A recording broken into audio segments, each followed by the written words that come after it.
que vous allez bien. Cette semaine, je vous retrouve dans une nouvelle vidéo de couture et aujourd'hui, je vais vous présenter 3 idées de projets à réaliser avec vos chutes de tissu. Des projets qui sont aussi rapides à réaliser, vous pouvez réaliser chacun de ces projets en maximum 15 minutes avec votre machine à coudre.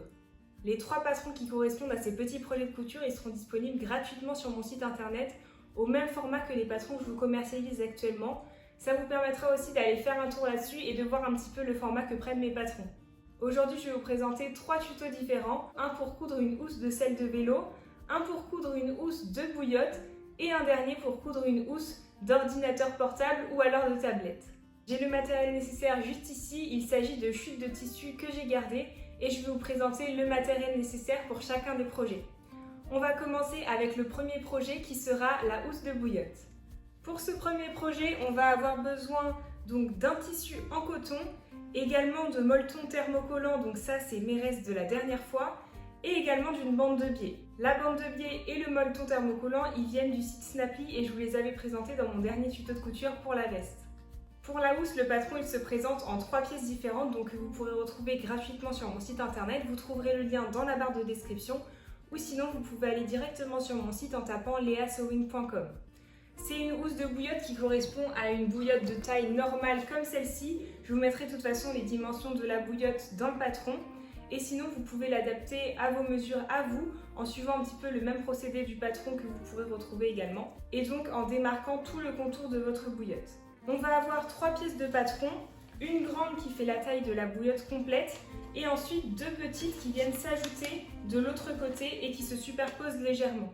Pour le patron, on va découper chacune des pièces 6 fois dans le coton de votre choix et 3 fois dans le molleton thermocollant. Si vous avez par contre un molleton qui est préparé à l'avance, vous pouvez découper seulement 3 pièces dedans.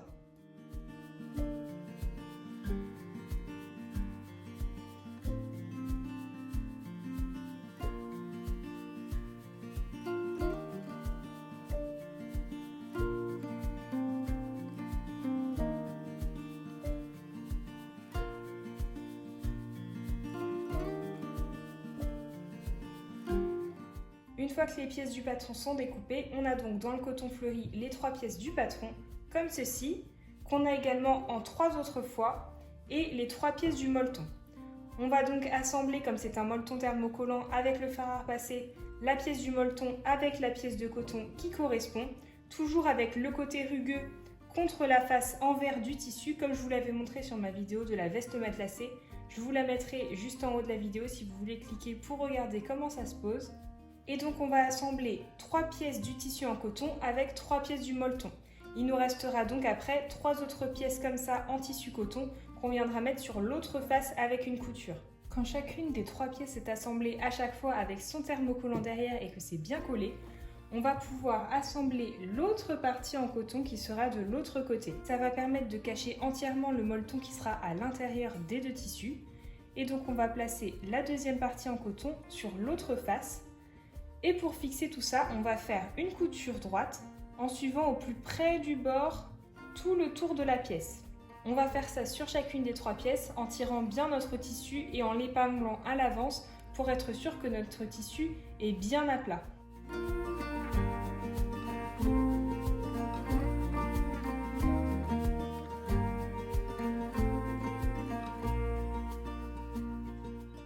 Donc quand chaque partie est cousue comme ceci de chaque côté avec le tissu en coton, on va pouvoir maintenant créer le matelassage en faisant des coutures sur toute la partie du coton, sur les 3 morceaux de tissu qu'on a juste ici. Et pour ma part, je vais faire un matelassage linéaire, donc je vais faire plein de coutures droites comme ça, dans le sens de la hauteur de la bouillotte. Et pour la largeur des bandes, je vais me référer à mon pied de biche. Je pars donc du premier côté de la partie et je place mon pied de biche parallèle au côté. Je vais ensuite faire une couture droite sur toute la longueur et je vais réaliser toutes les autres coutures en mettant à chaque fois mon pied de biche parallèle à la couture d'avant.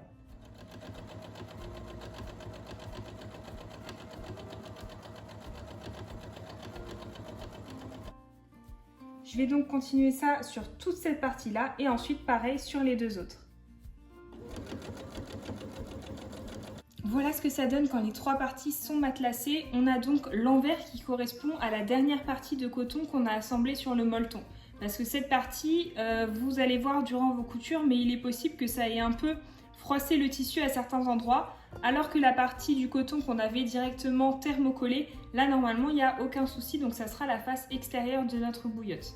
Une fois qu'on a matelassé nos 3 parties comme ça, on va pouvoir maintenant récupérer le biais. Donc moi j'ai pris un biais violet qui correspond à peu près aux couleurs de mon coton à motif. Donc on va poser ça sur les 2 parties les plus petites. En fait là ça va correspondre à l'ouverture d'où on pourra rentrer la bouillotte. Là ça va venir se chevaucher légèrement et on pourra ensuite insérer la bouillotte à l'intérieur. Et donc on va placer notre biais sur cette partie-là et sur celle-ci. Donc on va dans un premier temps placer notre biais endroit contre endroit, comme ceci, avec la partie où on souhaite poser le biais. On peut laisser dépasser légèrement au cas où. Et ensuite on va épingler et faire une couture en suivant le pli qui est vers l'extérieur.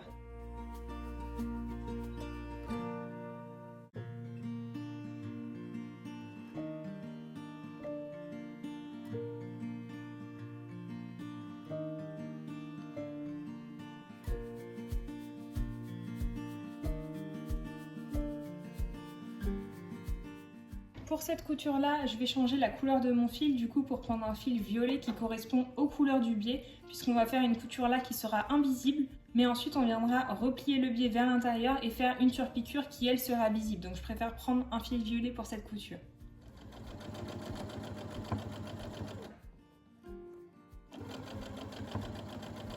Quand cette première couture de biais est faite, on va commencer par couper le surplus de tissu molletonné qui est à l'intérieur du biais qu'on va refermer pour éviter que ça fasse trop gros à l'intérieur. Et ensuite on pourra venir replier le biais sur lui-même et faire une surpiqûre sur toute la longueur pour le fermer.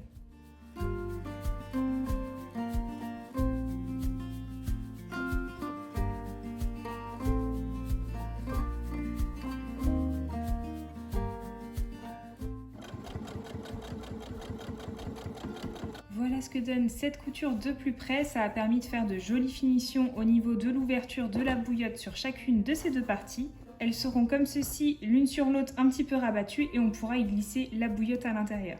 Pour terminer ce projet, il nous reste donc simplement à placer endroit contre endroit avec la partie principale de la bouillotte, donc la partie du devant. Endroit contre endroit, ces 2 parties-là. On va mettre la partie du haut de la bouillotte en premier et ensuite on va mettre la partie du bas de la bouillotte par-dessus. Quand c'est placé comme ça, on peut épingler et on viendra faire une couture sur tout le tour de ce projet. On peut donc faire une couture droite et ensuite passer avec la surjeteuse pour avoir de finitions plus propres et le projet sera terminé. Quand les coutures sont finies pour assembler les 3 parties, on va pouvoir maintenant retourner tout ça à l'endroit. Et du coup, ça peut marcher si vous avez donc une bouillotte comme je vous l'ai montré, comme ça, vous pouvez l'enfiler à l'intérieur. Mais si vous n'en avez pas, vous pouvez aussi tout simplement vous faire une bouillotte sèche que vous pouvez mettre à l'intérieur d'un petit bout de tissu. Et ensuite, quand cette bouillotte sèche est prête à être utilisée, vous pouvez la glisser dans cette housse qui est très jolie. Voilà ce que donne la housse une fois retournée. Ça nous fait donc quelque chose de très joli, matelassé, fleuri. Vous pouvez la réaliser avec le tissu qui vous convient. Pour vous montrer également ce que ça donne, j'ai donc découpé un bout de tissu que j'ai cousu sur tout le tour en laissant une ouverture. Ce tissu-là, il correspond à peu près à la taille de la bouillotte à ce niveau-là. Et on va remplir ça de riz avant de la placer à l'intérieur de la housse. Ce que je vous conseille, c'est de remplir dans un premier temps le tissu de riz pour voir la quantité qu'il vous faudrait. Et ensuite de le ressortir et de bien le laver avec du savon si possible pour éviter que ça sente trop quand vous allez ensuite chauffer le riz. Voilà, donc j'ai fini de laver le riz. Si vous souhaitez mettre un petit peu une petite odeur en plus, vous pouvez mettre des huiles essentielles. Moi j'en ai mis un petit peu, donc normalement ça devrait sentir assez bon. Et donc vous pouvez placer ça à l'intérieur. Si vous faites une bouillotte sèche, je vous conseille aussi de faire une ou plusieurs coutures à l'intérieur de ce carré-là pour pouvoir répartir un petit peu le riz et faire en sorte que quand vous tenez votre bouillotte droite, le riz ne se situe pas uniquement en bas. Donc moi j'ai fait une couture au milieu, ce qui va permettre d'avoir toujours du riz en haut et en bas. Et donc on va pouvoir placer ça à l'intérieur de la housse.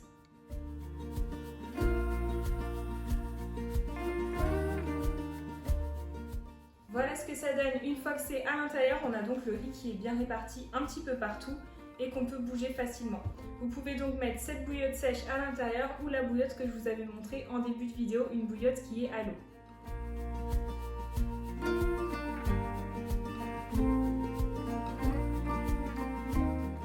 Voilà pour le premier projet et on va maintenant passer à la housse de selle de vélo. Le deuxième projet, c'est la housse de selle de vélo. Ça va permettre de mettre ça sur votre selle s'il reste dehors et qu'il est un petit peu mouillé ou humide le matin ou dans la journée. Pour ça, je vais utiliser les chutes de coton enduit qui me restaient d'un précédent projet de couture, c'était le sac si vous vous en rappelez. Et donc on va avoir besoin seulement de ça et de l'élastique. Pour le patron, c'est pareil, il est disponible sur mon site internet gratuitement et je vous mettrai le lien en barre de description. Il y a donc au total seulement 2 pièces à découper pour ce projet et je vous retrouve une fois que je les ai.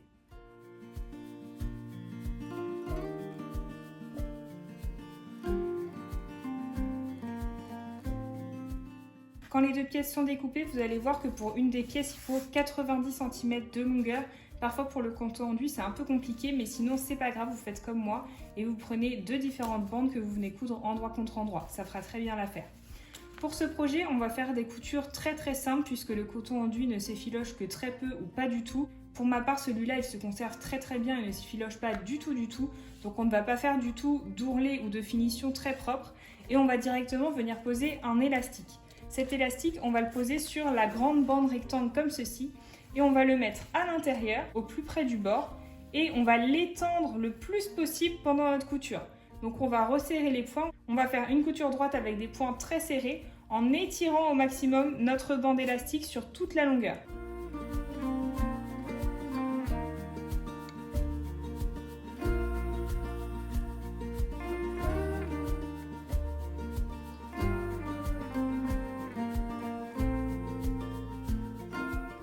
Une fois que c'est fait, on a donc ce rectangle qui est complètement élastique sur un des deux côtés. On va maintenant pouvoir couper le surplus de bande élastique et on va pouvoir replier cette partie rectangle sur elle-même, endroit contre endroit, et faire une couture pour la refermer à ce niveau-là. Donc on va les placer comme ceci et on va faire une couture droite toute simple juste ici. Et une fois que cette couture est faite, on est déjà à la dernière couture qui va être d'assembler cette partie rectangle qui est maintenant élastique à la partie qui sera visible sur le haut de la selle. On va donc placer cette partie rectangle sur tout le tour de la partie visible sur le haut de la selle et on va la placer endroit contre endroit avec la partie sur laquelle on n'a pas posé d'élastique. Donc on peut épingler pour être sûr que ça fait bien la même taille au niveau de la circonférence et ensuite faire une couture droite simple et ce projet sera déjà terminé.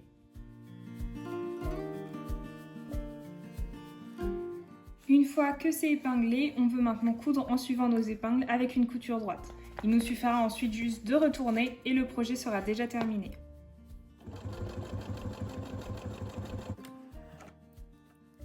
Quand cette couture est faite, on peut maintenant retourner la housse de la selle. On va bien insister sur les coutures pour lui donner la forme de la selle également.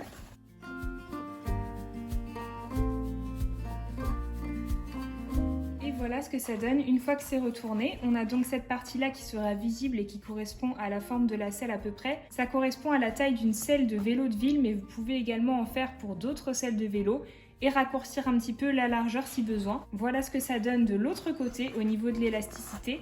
Donc comme je vous l'ai dit, moi mon tissu ne s'effiloche pas du tout, donc je n'ai pas fait de finition, mais si vous le souhaitez, vous pouvez seulement surfiler les coutures qu'on vient de faire ou alors faire un ourlet si nécessaire.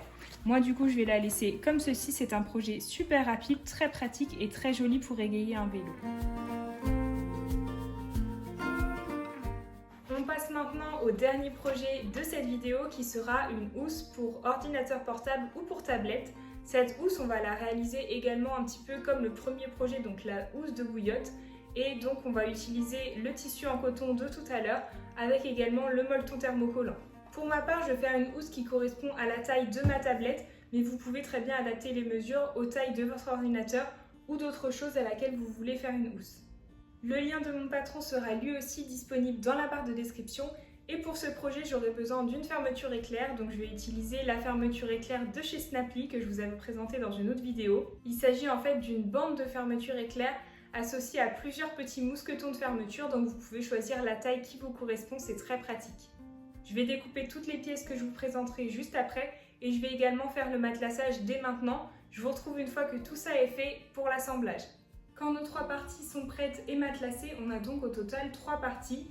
Une qui sera sur tout le côté de la housse et 2 qui sont identiques et qui correspondent à la taille de la tablette ou de l'ordinateur portable auquel vous voulez faire une housse en un peu plus grand. Donc une fois qu'on a ça et dans la taille voulue, on va pouvoir assembler tout ça Et donc pour ça, je vais utiliser aussi, comme je vous l'avais expliqué en début de vidéo, la fermeture éclair qui me restait, qui vient de chez Snaply. Elle est très pratique puisqu'elle est vendue en rouleau comme ceci et donc on peut déterminer et couper exactement ce qu'on a besoin pour notre projet. Elle est vendue avec des petits mousquetons que vous pouvez donc associer sur chaque morceau de fermeture éclair dont vous avez besoin et vous pouvez également vous procurer sur leur site cet outil-là qui va vous servir à enfiler le mousqueton très facilement sur la bande de fermeture éclair. Pour ça, on va placer la partie qui correspondra aux côtés de la housse comme ceci autour du reste. Et donc on va pouvoir mesurer cette partie-là restante sur laquelle il y aura la fermeture éclair. Ça va donc nous donner la longueur de fermeture à utiliser. Vous pouvez vérifier directement avec votre housse. Moi je vais découper une bande de 39 cm de fermeture éclair. Même si elle est un peu trop grande, on pourra réajuster ça juste après.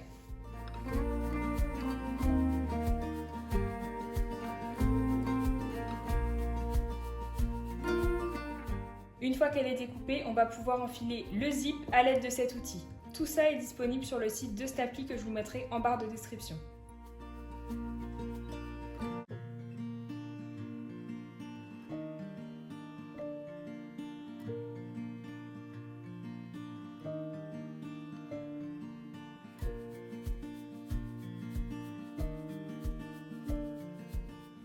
Une fois que la fermeture est prête, on va passer au reste de l'assemblage.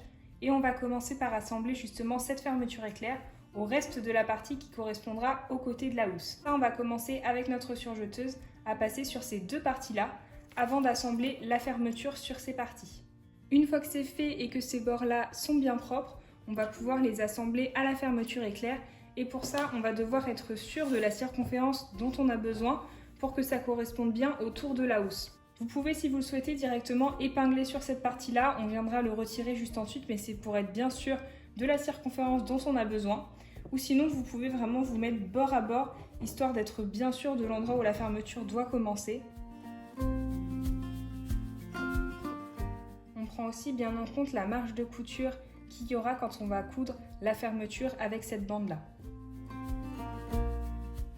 Là, on voit que la taille correspond bien au niveau des repères que j'ai placés pour la bande et ensuite pour la fermeture éclair. Donc on va pouvoir les coudre ensemble endroit contre endroit avant de faire une surpiqûre pour bien plaquer la fermeture. Quand on a fait cette couture-là, on va pouvoir ensuite retourner dans ce sens et faire une surpiqûre juste ici pour que la fermeture soit bien plaquée vers l'intérieur.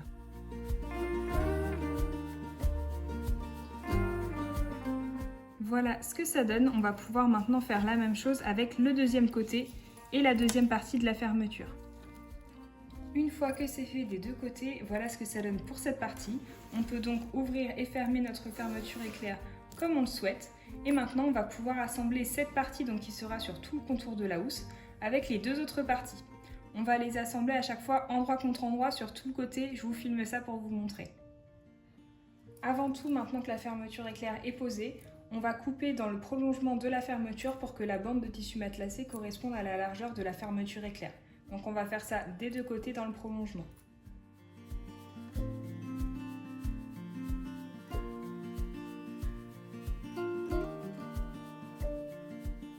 Une fois que c'est fait, on peut épingler cette partie-là avec chacune des deux grandes parties rectangles comme ça. Et on va déterminer à chaque fois le milieu de chaque pour débuter.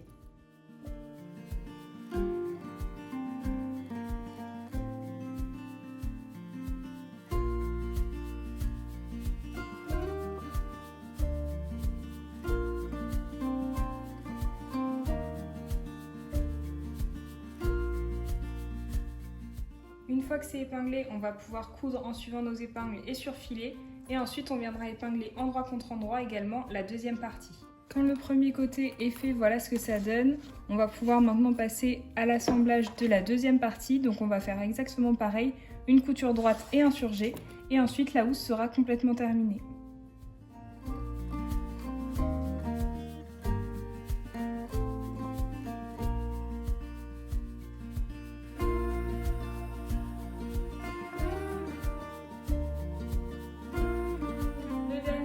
Est terminé, c'est la fin de cette vidéo, j'espère qu'elle vous aura plu. Vous pouvez retrouver chacun des patrons gratuitement sur mon site internet leasewing.com et je vous mettrai aussi le lien de chaque article en barre de description.